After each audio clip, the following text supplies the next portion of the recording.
NSTV ముందుగా వార్తల్లోని ముఖ్యాంశాలు. కరీంనగర్ జిల్లా కేంద్రంలో నేతకాని సంక్షేమ సంఘం అధ్యక్షులు దుర్గం మారుతి ఎన్ఎస్టీవీతో మాట్లాడుతూ తెలంగాణ రాష్ట్రంలో విద్యా సంస్థల దోపిడీకి అడ్డుకట్ట వేసే విధంగా ఫీజు నియంత్రణ చట్టం 2025 తీసుకురావాలని డిమాండ్ చేశారు. తెలంగాణ రాష్ట్రం ఏర్పడి 12 సంవత్సరాల కాలం పూర్తవుతున్నప్పటికీ ఇంకా కూడా తెలంగాణ రాష్ట్రంలో తమ పిల్లలను చదివించే తల్లిదండ్రుల బాధలు వర్ణనాతీతమని తెలియజేస్తూ ప్రస్తుతం ఉన్న intermediate educational act 1971, 1982, council of higher education act 1988, compulsory free and educational act 2009, private university act 2018ల మాదిరిగానే ప్రస్తుతం తెలంగాణలో జరుగుతున్నటువంటి విద్యా సంస్థల దోపిడీకి అడ్డుకట్ట వేయడం కొరకు ఎడ్యుకేషనల్ యాక్ట్ 2025 తీసుకురావాలని ఆయన డిమాండ్ చేశారు. ప్రస్తుతము తెలంగాణ రాష్ట్రంలో అనేక యూనివర్సిటీస్ కింద పనిచేసేటువంటి వృత్తి విద్యా డిగ్రీ కాలేజెస్ మరియు ఇతర కాలేజీలన్నీ కూడా బంద్ చేసి, అంటే ఆయా ప్రైవేట్ యాజమాన్యాలు ఎవరైతే ఉన్నారో వాళ్ళు ఫీజు రీఎంబర్స్మెంట్ ప్రభుత్వం నుండి డబ్బులు చెల్లించడం లేదని ఆ యొక్క ఇన్స్టిట్యూషన్స్ బంద్ చేసి ధర్నా కార్యక్రమాలు చేపట్టడం మూలంగా లక్షలాది మంది వృత్తి విద్యా కోర్సులు చేసేటువంటి డిగ్రీ విద్యార్థులకు, సాధారణ డిగ్రీ విద్యార్థులకు ఈరోజు విద్యను దూరం చేసే విధంగా మరి యొక్క ప్రస్తుత పరిస్థితులు తెలంగాణ రాష్ట్రంలో నెలకొన్నాయి. అనేక మంది విద్యార్థుల భవిష్యత్తుని తీర్చిదిద్దవలసినటువంటి ఈ ప్రభుత్వాలు, రాష్ట్ర ప్రభుత్వమైనా ఏ ప్రభుత్వం ఉన్నా విద్యార్థులకు కష్టాలు తప్పడం లేదు. మరి ప్రభుత్వం వెంటనే స్పందించి మరి ఫీజు రియంబర్స్మెంట్ విద్యార్థులకు చెల్లించాలని నేను ప్రభుత్వాన్ని డిమాండ్ చేస్తూ, ఇంకొక ముఖ్య విషయం, ఇక్కడ తెలంగాణ రాష్ట్రంలో విద్యా హక్కు చట్టం ఉంది 1982. అదేవిధంగా ఇంటర్మీడియట్ విద్యా చట్టం ఉంది 1971. అదేవిధంగా ఈ తెలంగాణ రాష్ట్రంలో హైయర్ ఎడ్యుకేషన్ యాక్ట్ ఉంటుంది 1988. అదేవిధంగా మరి తెలంగాణ రాష్ట్రంలో ప్రైవేట్ యూనివర్సిటీస్ ఎస్టాబ్లిష్మెంట్ యాక్ట్ అనేది 2018లో ఈ ప్రభుత్వాలు తీసుకురావడం జరిగింది. మరి ఇంకా ముఖ్యమైనటువంటి విషయం ఏమిటంటే, ఈ భారతదేశంలో పుట్టినటువంటి ప్రతి బిడ్డకు, అంటే 6 సంవత్సరాల నుంచి 14 సంవత్సరాల వయసున్న వాళ్లకు free and compulsory education act, central act, ఇది 2009 సంవత్సరంలో భారత ప్రభుత్వం తీసుకొచ్చింది. అంటే మన దేశంలో అలాగే మన తెలంగాణ రాష్ట్రంలో వివిధ రాష్ట్రాల్లో ఈ విధమైనటువంటి విద్యా చట్టాలు అమల్లో ఉన్న సందర్భంలో కేవలం ఒక ఫీజు రియంబర్స్మెంట్ ప్రభుత్వము సకాలములు చెల్లించలేదని మరి ఈ యొక్క ప్రైవేట్ యాజమాన్యాలు ఎక్కడైతే ఇక్కడ విద్యార్థులకు విద్యను దూరం చేసే విధంగా ప్రయత్నం చేస్తున్నారో ఇదంతా తప్పు. నేను ఒక పేరెంట్గా, అంటే ఈ యొక్క తెలంగాణ రాష్ట్ర తల్లిదండ్రులు అందరి తరపున రాష్ట్ర ప్రభుత్వానికి ఒకటి తెలియజేస్తా ఉన్నాను. అదేవిధంగా ఈ యొక్క ప్రైవేట్ యాజమాన్యాలందరూ కూడా నేను ఒకటే తెలియజేస్తా ఉన్నాను, పిల్లలకు విద్యను దూరం చేయకండి. విద్య కుసుమాలు భారతదేశంలో మన రాష్ట్రం టెక్నాలజీ పరంగా 5వ స్థానంలో ఉన్నటువంటి ఎకనామికల్ రాష్ట్రంగా మనం ఇలా చెప్పుకోబడుతున్నటువంటి రాష్ట్రం మన తెలంగాణ రాష్ట్రం. మరి వెంటనే రాష్ట్ర ప్రభుత్వం, ప్రైవేట్ యాజమాన్యాలు కూడా ఆలోచించి ఆ యొక్క ధర్నాను వెంటనే విరమించుకొని విద్యార్థులకు విద్యను అందించాలా. ఇంకా అనేకమైనటువంటి విద్యా సమస్యలు ఈ రాష్ట్రంలో నెలకొని ఉన్నాయి. వాటిని మీ ముందుకు తీసుకురావడానికి ప్రయత్నం చేస్తాను. ఇప్పుడున్నటువంటి ఆర్థిక మాంద్యం మూలంగా చాలా మంది తల్లిదండ్రులు ఆ యొక్క ప్రైవేట్ ఇన్స్టిట్యూషన్లలో చదివించేటువంటి వాళ్ళు కొన్ని సమయాలలో సకాలంలో ఫీజులు చెల్లించలేనటువంటి మాట వాస్తవమైనప్పటికీ విద్యార్థులను మానసికంగా ఆ యొక్క కాలేజీల్లో చాలా మంది యాజమాన్యాలు ఇబ్బంది పెడుతున్నటువంటి సందర్భాలను నేను విన్నాను. నాతో తల్లిదండ్రులు కూడా చర్చించినటువంటి పరిస్థితులను నేను చూశాను. విద్యా సంవత్సరం ఆఖరిలో కొంతమంది తల్లిదండ్రులు ఫీజు కట్టలేని పరిస్థితులలో ఏదైతే కంట్రోల్ ఆఫ్ ఎగ్జామినేషన్ అనేటువంటి ఒక పాయింట్ ఆఫ్ వ్యూలో ఎగ్జామినేషన్ ఫీజు కట్టాలని పిల్లల మీద ఒత్తిడి తీసుకొచ్చి ట్యూషన్ ఫీజుకు అదేవిధంగా ఈ యొక్క ఎగ్జామినేషన్ ఫీజుకు లింకు పెట్టి విద్యార్థులను మానసికంగా ఇబ్బందులకు గురి చేస్తున్నటువంటి ఈ యొక్క యాజమాన్యాల పైన ప్రభుత్వం దృష్టి సారించాలి. ముఖ్యంగా మన తెలంగాణ రాష్ట్ర హయ్యర్ ఎడ్యుకేషన్ చీఫ్ సెక్రటరీ గారు, అదేవిధంగా ఈ రాష్ట్రంలో ఉన్నటువంటి ఈ యూనివర్సిటీల పరిధిలో పనిచేస్తున్నటువంటి అన్ని ఈ యూనివర్సిటీలలో కాలేజీలకు పనిచేస్తున్నటువంటి రాష్ట్ర గవర్నర్ గారు, మీకు మా యొక్క తెలంగాణ రాష్ట్రంలోని పేరెంట్స్ అందరి తరపున మీకు ఒకటే తెలియజేస్తున్నాను, మీరు స్పందించండి. ఎందుకంటే విద్యార్థులకు విద్యను అందించడమే ప్రథమ లక్ష్యం ప్రభుత్వంది. కాబట్టి మరి ఎడ్యుకేషన్ అందించాలి. ఫీజుల పేరు చెప్పి విద్యార్థులకు ఎగ్జామినేషన్ టైంలో విద్యార్థులను ఒత్తిడి తీసుకురావడం వల్ల ఆ సంవత్సరం మొత్తం చదివినటువంటి చదువులు మానసికంగా ఒత్తిడికి లోనైపోయి వాళ్ళు విద్యను మరచిపోయి సక్రమైన పద్ధతిలో విద్యను ఎగ్జామ్ రాసి పాస్ అయ్యే పరిస్థితులు మన రాష్ట్రంలో నెలకొంటలేవు. కాబట్టి రాష్ట్ర ప్రభుత్వం వెంటనే మరి ఫీజు రియంబర్స్మెంట్ చెల్లించాలి, విద్యార్థులకు అండగా నిలవాలి. అదేవిధంగా ప్రైవేటు ఏదైతే డిగ్రీ కాలేజీలు, వృత్తి విద్యా కోర్సులు, వివిధ ఏదైతే యూనివర్సిటీల పరిధిలో పనిచేస్తున్నటువంటి యాజమాన్యాలు కూడా మరి విద్యార్థులకు విద్యను దూరం చేయకుండా వెంటనే మరి ఈ యొక్క విద్యను మళ్ళీ ఓపెన్ చేసి, కాలేజీలు ఓపెన్ చేసి వాళ్ళకు సక్రమైన పద్ధతిలో విద్యా కుసుమాలను తయారు చేసి వాళ్ళకి విద్యను అందించి మరి మంచి ఎగ్జామ్స్ రాసి మంచి అత్యున్నత స్థానంగా 100% మార్కులు మన పిల్లలు పాస్ అయ్యి ఈ దేశంలో మన రాష్ట్రం యొక్క పేరు ప్రఖ్యాతలను విద్యాపరంగా తీసుకుపోవాల్సినటువంటి అవసరం ఉందని సందర్భంగా నేను తెలియజేస్తా ఉన్నాను. మరి విద్యా హక్కు చట్టం అనేది ఈ దేశంలో ఉంది. మరి ఇక్కడ చూసుకుంటే పాఠశాలల్లో విద్యా హక్కు చట్టం అమలు అవుతుందా? మరి ఒక డిగ్రీ ప్రాంతంలో ఉన్నటువంటి విద్యార్థులకు విద్యా హక్కు చట్టం అమలు అవుతుందా? మరి ప్రైవేట్ యూనివర్సిటీస్ ఎప్పుడైతే ఈ రాష్ట్ర ప్రభుత్వం 2018లో ఎస్టాబ్లిష్మెంట్ చేసిందో మరి ఆ యొక్క కాలేజీల్లో మరి విద్యా హక్కు చట్టం అమలు అవుతుందా?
శ్రీ వరంగల్ ధర్మశాస్త్ర అయ్యప్ప భక్త సేవాశ్రమంలో ఈరోజు ఆలయ వ్యవస్థాపకులు బ్రహ్మశ్రీ టిఆర్ బాలసుబ్రహ్మణ్య శర్మ, శ్రీ గణపతి శర్మచే ఉదయం 5 గంటల నుండి సుప్రభాత సేవ, ఆవు పాలు, విశేష ద్రవ్యములచే అయ్యప్ప స్వామి వారికి అభిషేకం నిర్వహించిన అనంతరం స్వామివారికి విశేష అలంకరణ పూజా కార్యక్రమం వివిధ రకాల మహా మంగళహారతులతో అత్యంత వైభవోపేతంగా నిర్వహించడం జరిగినది.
కర్నూలు జిల్లా ఆదోనిలో మెడికల్ కాలేజీల ప్రైవేటీకరణకు వ్యతిరేకంగా వైఎస్ఆర్సీపీ రాష్ట్ర అధ్యక్షులు మాజీ ముఖ్యమంత్రి వర్యులు జగన్మోహన్ రెడ్డి ఆదేశాల మేరకు రాష్ట్ర వ్యాప్తంగా జరిగిన నిరసన కార్యక్రమాలలో భాగంగా కర్నూలు జిల్లా ఆదోని ఎమ్మెల్యే సాయి ప్రసాద్ రెడ్డి పిలుపు మేరకు ఆదోని మండలం నుంచి పెద్ద ఎత్తున వైఎస్ఆర్సీపీ నాయకులు, యువకులు, కార్యకర్తలు వైసీపీ కార్యాలయం నుంచి సబ్ కలెక్టర్ ఆఫీస్ వరకు ర్యాలీగా జరిగిన నిరసన కార్యక్రమంలో పాల్గొనడం జరిగింది. ఈ కార్యక్రమంలో ఎమ్మెల్సీ మధుసూదన్ రెడ్డి మరియు చంద్రకాంత్ రెడ్డి పాల్గొన్నారు.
వర్గాల వాళ్ళు ఏ డిపార్ట్మెంట్ లో ఉన్న వాళ్ళందరూ పేదోళ్ళు కాదు. వాళ్ళు కూడా కష్టపడి చదువుకొని వాళ్ళు కూడా ఎంబీబీఎస్ చదవాలా అనేది ఆలోచిస్తారు కదా. ఆ పరిస్థితిలో మనం మెడికల్ కాలేజ్ అడిగిన వెంటనే జగన్మోహన్ రెడ్డి ఇచ్చినాడు. దానికి ఫలితం ఉండాలి కదా. మెడికల్ కాలేజ్ ఇస్తాము ప్రభుత్వం కాకుండా ప్రైవేట్ పనులు చేస్తామంటే ఉపయోగం ఏముంది? ఇప్పుడు ఇంతమంది కష్టపడుతున్నారు మనం తీసుకొచ్చింది మెడికల్ కాలేజ్ తెచ్చింది ఎందుకు? ఇంతమంది కర్నూలు కూడా పరిస్థితి రారాదు, ఈడే ఏదైనా కానీ మంచి చేయగల పేదలకు అని చెప్పేసి ఆలోచననే అడిగిన వెంటనే ఇమీడియట్ గా శాంక్షన్ చేసి ల్యాండ్ కొని 60 ఎకరాలు కొని డబ్బు ఇచ్చేసి అంతా చేస్తే మళ్ళీ ఈ రోజు ప్రభుత్వ పరంగా కాకుండా ప్రైవేట్ పనులు చేస్తే ఈ పరిస్థితుల్లో అందరూ కూడా మద్దతు తెలపాలని చెప్పేసి నేను కోరుతా ఉన్నాను. వైఎస్ఆర్ కాంగ్రెస్ పార్టీ రాష్ట్ర అధ్యక్షులు మాజీ ముఖ్యమంత్రి వర్యులు వైఎస్ జగన్మోహన్ రెడ్డి గారి ఆదేశానుసారం ఈరోజు రాష్ట్రం ఉన్నటువంటి 175 నియోజకవర్గాల్లో పబ్లిక్ ప్రైవేట్ పార్ట్నర్షిప్ అనేటువంటి మెడికల్ కాలేజ్ వ్యవహారం మీద ఈ రోజున ధర్నా చేయడం జరుగుతుంది. ముఖ్యంగా మన ఆదోనిలో కూడా వై సాయి ప్రసాద్ రెడ్డి గారి ఆధ్వర్యంలో ఈ రోజున మేము ధర్నా చేయడం జరుగుతుంది. ముఖ్యంగా చూస్తే ఈ రాష్ట్రంలో వైద్య విద్యం ఈ రోజు పేదవాడికి మధ్య తరగతి వాడికి అందనటువంటి ద్రాక్ష పండులాగా అయిపోయింది ఈ రోజు పరిస్థితి చూస్తే. ముఖ్యంగా గత ప్రభుత్వం బడు బలహీన వర్గాల వారికి వారు కరోనా టైంలో వారు చూసినటువంటి పరిస్థితి ద్వారా ఈ రోజు 17 మెడికల్ కాలేజ్ తీసుకురావడం జరిగింది. అందులో 7 మెడికల్ కాలేజ్ ఆల్రెడీ కంప్లీట్ అయ్యాయి. అందులో 5 మెడికల్ కాలేజ్ ఆల్రెడీ అడ్మిషన్స్ అయిపోయాయి. పాడేరు మెడికల్ కాలేజ్ లో కూడా 2024-25 స్టార్ట్ అయినాయి. కానీ పులివెంద మెడికల్ కాలేజ్ లో 50 మెడికల్ సీట్లు వస్తే వారు నిజంగా నేషనల్ మెడికల్ కౌన్సిల్ ఆఫ్ ఇండియాకు వద్దు అని రాసిచ్చడము ఈ కూట ప్రభుత్వం చేసినటువంటి పరిస్థితి. ముఖ్యంగా చూస్తే అంటే చంద్రబాబు నాయుడు గారికి ఎక్కడ వైఎస్ జగన్మోహన్ రెడ్డి గారికి మంచి పేరు వస్తుందో అని పులివెందులో ఉన్నటువంటి మెడికల్ కాలేజ్ కి ఈ రోజు national medical council of India వద్దు అని రాసిచ్చడం జరుగుతా ఉంది. ఉన్నారో ఈ రోజు బీజేపీ గవర్నమెంట్ అయితేనేమి, టీడీపీ గవర్నమెంట్ అయితేనేమి, జనసేన అయితేనేమి వాళ్ళతోనే వాళ్ళు కూడా పెదవి ఇప్పాలా, నోరు ఇప్పాలా. ఎందుకంటే ఎలక్షన్ల ముందు వాళ్ళు ఏం చెప్పినారు? మోసపూరిత రాజకీయాలు చేస్తూ మోసపూరిత వాగ్దానాలు చేస్తూ ఈరోజు ప్రజలను నమ్మించి మోసించి ఓట్లు దండుకున్న తర్వాత మళ్ళీ ఈరోజు పవన్ కళ్యాణ్ గారు ఎందుకు బయట రావట్లే? ఈరోజు చూస్తున్నాం. గతంలో అయితే రోడ్లో పడుకుంటున్నప్పుడు అయితే నేను విద్యార్థులు అది చేస్తా ఇది చేస్తా, మళ్ళీ ఆ రోడ్డు ఎక్కడ పోయింది, ఎక్కడ పండుకుంటున్నాడు, ఎక్కడ పోతున్నాడు ఎవరికి అర్థం కావాలి. ఏమంటే మనం చెప్పడం మనకుండే ఆలోచన ఏమంటే ప్రజలు కూడా గమనించేది ఏమంటే పవన్ కళ్యాణ్ గారికి ఒక ప్యాకేజ్ ఉంటుందంట నెలకి. మళ్ళీ ఆ ప్యాకేజ్ కోసమే ఈ రోజు పవన్ కళ్యాణ్ కూడా ఏం మాట్లాడలేకపోతున్నాడు. ఎందుకంటే ఈరోజు 2 ఏళ్ళు ప్రభుత్వం వచ్చి, మరి 2 ఏళ్ళు ప్రభుత్వం వచ్చిన తర్వాత మళ్ళీ ప్రజలకు ఏం చేశారని చెప్పి ఒకసారి చెప్తున్నాం. ఈ గవర్నమెంట్ ఈ పీపీపీ విధానాన్ని రద్దు చేసి వెంటనే ఈ 12 కాలేజీలు గవర్నమెంట్ పరంగా తీసుకోవాలని చెప్పి విజ్ఞప్తి చేస్తున్నాము. ఈ విధానం ఇలాగే కొనసాగితే, ఈ ప్రభుత్వం ఇదే విధానాన్ని ఇదానికి కొనసాగితే రేపు రాబోయే ఎలక్షన్లో జగన్మోహన్ రెడ్డి రావడం ఖాయం, ముఖ్యమంత్రి కావడం ఖాయం. ఈ 12 కాలేజీలను మళ్ళీ రీకాల్ చేసి వాళ్ళ ఏదైతే ఉందో దాన్ని క్యాన్సిల్ చేసి మళ్ళీ ప్రభుత్వ హయాంలోనే ఈ మెడికల్ కాలేజీ రన్ అయ్యేటట్లు చూస్తారని చెప్పి మేము హామీ ఇస్తున్నాం మా పార్టీ తరఫు నుంచి.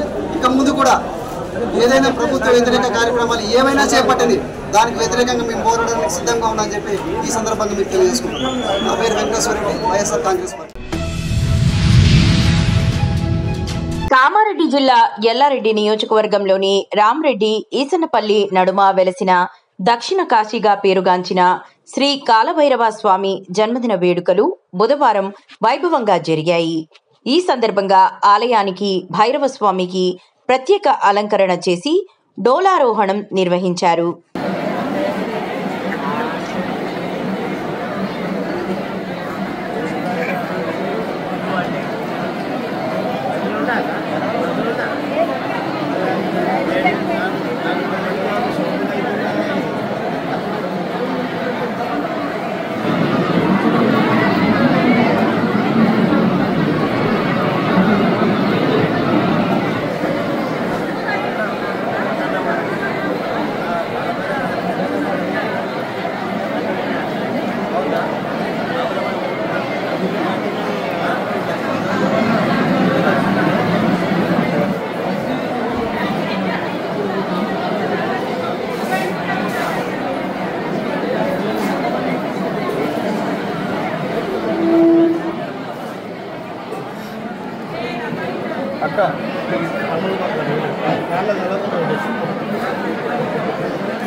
రాజంపేటలోని ఆర్ఎండ్బి బంగ్లా నుండి సబ్ కలెక్టర్ కార్యాలయం వరకు వైఎస్ఆర్సీపీ ఆధ్వర్యంలో మెడికల్ కాలేజీల ప్రైవేటీకరణకు వ్యతిరేకంగా భారీ ర్యాలీ నిర్వహించారు. ఆ తరువాత సబ్ కలెక్టర్ కార్యాలయం అధికారులకు వినతి పత్రం అందజేశారు. ఈ ర్యాలీకి రాజ్యసభ సభ్యులు మేడా రఘునాథ్ రెడ్డి, ఎమ్మెల్యే ఆకేపాటి అమర్నాథ్ రెడ్డి పాల్గొని వారు మాట్లాడుతూ వైసీపీ ప్రభుత్వ హయాంలో జగన్మోహన్ రెడ్డి ముఖ్యమంత్రిగా ఉన్నప్పుడు 17 మెడికల్ కాలేజీలకు గాను 8,000 కోట్లు మంజూరు చేసి 50% పనులు పూర్తి చేశారన్నారు.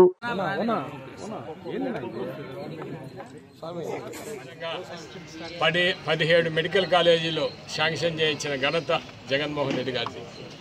ఈ భారతదేశంలో స్వతంత్రం వచ్చిన దగ్గర నుంచి కూడా రాష్ట్రంలో 12 మెడికల్ కాలేజీలు ఉన్నాయి. దానిలో ఆ రోజుల్లో దివంగత నేత రాజశేఖర రెడ్డి గారు 3 కాలేజీలు ఆ రోజుల్లో ఆయన శాంక్షన్ చేస్తే, తర్వాత చంద్రబాబు నాయుడు గారు దాదాపు 2-3 సార్లు ముఖ్యమంత్రిగా చేశాడు. ఆయన ఒక్క మెడికల్ కాలేజీ తెచ్చిన దాఖలాలు కూడా లేవు. తర్వాత జగన్మోహన్ రెడ్డి గారు అధికారంలోకి వచ్చిన తర్వాత 5 సంవత్సరాల కాలంలో 17 మెడికల్ కాలేజీలు శాంక్షన్ చేయించడం జరిగింది. ఎందుకంటే అది ప్రజాధనంతో, అది పేద బడుగు బలహీన వర్గాలు అందరూ కూడా మెడిసిన్ చదవాలి. మెడిసిన్ కోట్ల రూపాయలతో ప్రైవేట్ కాలేజీలో ఖర్చు అవుతుంది. అనే ఆలోచనతో ఆయన 17 మెడికల్ జిల్లాకు ఒకటి 17 మెడికల్ కాలేజ్ శాంక్షన్ చేస్తే చంద్రబాబు నాయుడు గారు ఈరోజు ప్రైవేటీకరణ చేయాలని దుర్మార్గమైన చర్య. ఒక మెడికల్ కాలేజ్ అనేది ఒక కాలేజీ విద్య కాదు, దాదాపు ఒక పెద్ద హాస్పిటల్ వస్తుంది ప్రతి జిల్లాకు. దాంట్లో పేదవారికి అందరికీ కూడా ఉచితంగా వైద్యం అందుతుంది. ఏదైనా ప్రైవేట్ నీకు హాస్పిటల్స్ పోవాలంటే వేలాది రూపాయలు ఖర్చు అవుతుంది. అలాంటిది ప్రతి వాడికి కూడా వైద్యాన్ని అందించాలనే ఆలోచన, విద్యను అందించాలనే ఆలోచనతో శాంక్షన్ చేస్తే ఈరోజు ఏదైనా ఒక ప్రభుత్వం వాళ్ళ అధికారంలో ఉన్నప్పుడు ప్రజాదరణతో ఏదైనా ఒక మంచి పని చేస్తే అదేమైనా పొరపాటున ఆ ప్రభుత్వం దిగిపోయినప్పుడు మళ్ళా వేరే ప్రభుత్వం అధికారంలోకి వచ్చినప్పుడు నిజంగా అది పూర్తి చేయాల్సిన బాధ్యత ఆ ప్రభుత్వంపై ఉంటుంది. కానీ ఈ ప్రభుత్వం కేవలం ఈరోజు వాళ్ళ బినామీల కోసం దీన్ని ప్రైవేటైజేషన్ చేయాలని, ఎందుకంటే చైతన్య కావచ్చు, నారాయణ కావచ్చు, ప్రైవేట్ హాస్పిటల్స్ అంతా కూడా చంద్రబాబు నాయుడు బినామీలు.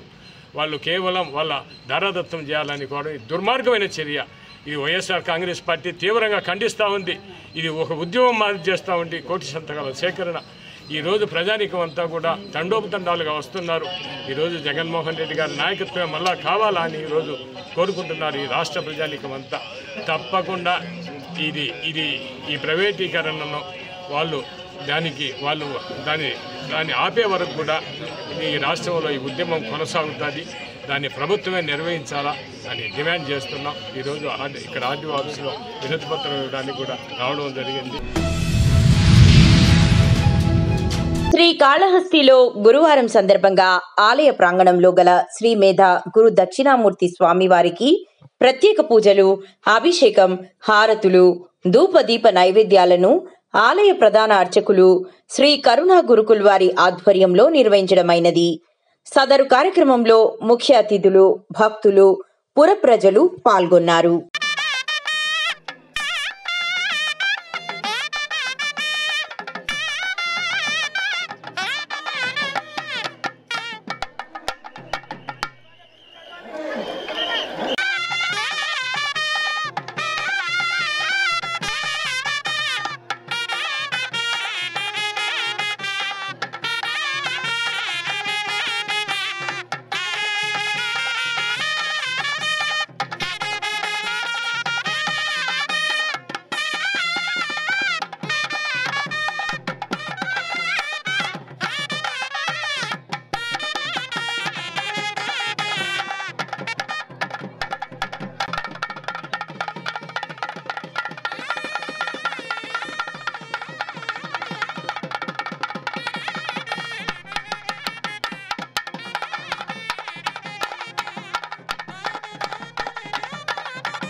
హనుమకొండ డీసీసీ భవన్ నందు వరంగల్ పశ్చిమ నియోజకవర్గ ఎమ్మెల్యే, జిల్లా కాంగ్రెస్ పార్టీ అధ్యక్షుడు నాయిని రాజేందర్ రెడ్డి అధ్యక్షతన నిర్వహించిన మీడియా సమావేశంలో ఎంపీ కడియం కావ్య, ఎమ్మెల్సీ బసవరాజు సారయ్యతో కలిసి పాల్గొన్న వర్ధన్నపేట నియోజకవర్గ ఎమ్మెల్యే, విశ్రాంత ఐపీఎస్ అధికారి కేఆర్ నాగరాజు. ఈ సందర్భంగా ఎమ్మెల్యే నాగరాజు మాట్లాడుతూ తొలుత అందశ్రీ మృతికి సంతాపం ప్రకటించిన ప్రజాప్రతినిధులు మోందా తుఫాన్ బాధితులకు ప్రభుత్వం అండగా నిలవడం చాలా సంతోషంగా ఉందని, వరంగల్ జిల్లాలో వరద ప్రభావంతో సర్వం కోల్పోయిన ప్రజలకు 11 రోజుల్లోనే 12 కోట్ల రూపాయల విడుదల చేసిన ముఖ్యమంత్రి రేవంత్ రెడ్డికి వరంగల్ జిల్లా ప్రజల పక్షాన కృతజ్ఞతలు తెలిపిన ఎమ్మెల్యే నాగరాజు. ముందుగా మీడియా మిత్రులకు నమస్కారం. ఒక 5-10 నిమిషాలు లేట్ వచ్చినా క్షమించాలి. అలాగే మా కాంగ్రెస్ కుటుంబం తరఫున మరియు మా వరంగల్ తరఫున అందశ్రీ గారికి శ్రద్ధాంజలు, వాళ్ళ కుటుంబానికి ప్రగాఢ సానుభూతి. మా ముఖ్యమంత్రి గారికి ప్రత్యేకమైన ధన్యవాదాలు. ఎందుకంటే దళితుల హక్కు చేర్చుకున్న గొప్ప ముఖ్యమంత్రి, మనసున్న మహారాజు పోయి స్వయంగా తనే దగ్గరుండి ఆయన పార్థిక దేహాన్ని మోసిన గొప్ప ఘనత బహుశా ఏ ముఖ్యమంత్రికి దక్కదు మన భారతదేశంలో అనుకుంటా. మా ముఖ్యమంత్రి గారు అతనిని స్వయంగా ఉండి వారి యొక్క కుటుంబానికి అండగా ఉన్న గొప్ప మహనీయుడు. అలాగే ఉద్యమకారులందరినీ కూడా హక్కున చేర్చుకొని వారిని అందరినీ కూడా సత్కరించి ఎన్నో విధాల పాపం దిగవంత అందశ్రీ గారికి ఉండడానికి ఇల్లు కూడా లేకున్నా కూడా వారికి సత్కరించుకొని వారికి ఇల్లు కట్టి ఆయన భాగవద్గీతతో ఎన్నో మాటలు మన వీడియో చూస్తుంటే కన్నిటికీ నీళ్లు వస్తున్నాయి. అదే అంత మనుషులను టచ్ చేసే విధంగా అందశ్రీ గారు చెప్పుకున్నాడు. అలాగే కోదండరాం గారు సాక్ష్యం. ఆ రోజు ఈ యొక్క గేయాన్ని తెలంగాణ జాతికి అంకితం చేద్దామంటే దళితుడు కాబట్టే ఫామ్ హౌస్ లో పండుకున్న ముఖ్యమంత్రి దాన్ని జాతీయ గీతంగా మన తెలంగాణ రాష్ట్రానికి అంకితం చేయలేదు. కానీ మా ముఖ్యమంత్రి గారు రాగానే ఆ కేబినెట్ లో అప్రూవల్ చేసి మమ్మల్ని అందరినీ పిలిచాడు. ఆ రోజు ఈ పాటను మన తెలంగాణ జాతికి అంకితం చేస్తున్నాం. దాన్ని కొన్ని పదాలు తగ్గించి అంటే ఒక 5 నిమిషాలు పాడే విధంగా ఏ ప్రభుత్వ కార్యాలయాల్లో కానివ్వండి లేక ఎనీ కాంగ్రెస్ పార్టీ కార్యాలయాల్లో కూడా వచ్చే విధంగా వారిని హక్కున చేర్చుకున్న గొప్ప ముఖ్యమంత్రి. వారికి నా యొక్క ప్రత్యేక ధన్యవాదాలు.